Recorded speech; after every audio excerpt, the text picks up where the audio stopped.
Бүгін бұттың мұсылман дүниясы Ораза байрамыны кечере. Байрам Рамадан айының соңына келмесі мұнасибеті еле кечерелі. Адамлар байрам намазыны қыла, гүзел урбалар, кие лезетлі емеклер пішіре. Ораза байрамының кечерелмесіне Анкарада азырлықлар насыл тарзда кечкені қында мұхберімізінің левхасында.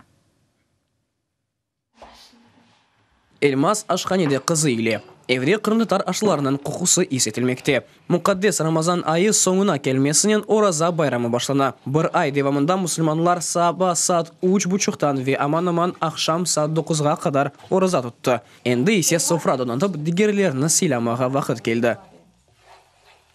Мы готовим также сегодня чебуреки. Біз бүгін да чебереклер азырлаймыз. Комшыларымыз бұ құқыны ис етсінлер деп тырышачақмыз. Sonra оларны бұ ашнян сыйламақ керекміз. Ойля деттір, да бибер долмасыны пішірежекміз. Lezzetli aşlardan gayrı bayramda adamlar tuğanlarını, yakınlarını hayırlaylar. Mezarlıklarını ziyaret ete ve muhtaç olganlarga para beri. Elmas kızının berber komşularının tatlılıklar ile ve çok çöbereklerinin sılamak için geldi. Ramazan bayramınız mübarek olsun. Buyurun. Çeburek yapıyoruz, böyle komşulara dağıtıyoruz. Afiyet olsun size. Принято проводить этот праздник в семейном кругу.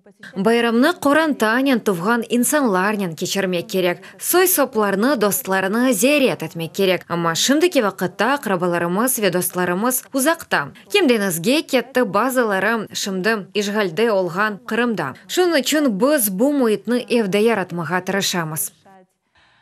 Oraza bayram 3 günden başlap bir haftaga kadar devam etti. Bu er memleketinin urf adetine bağlı.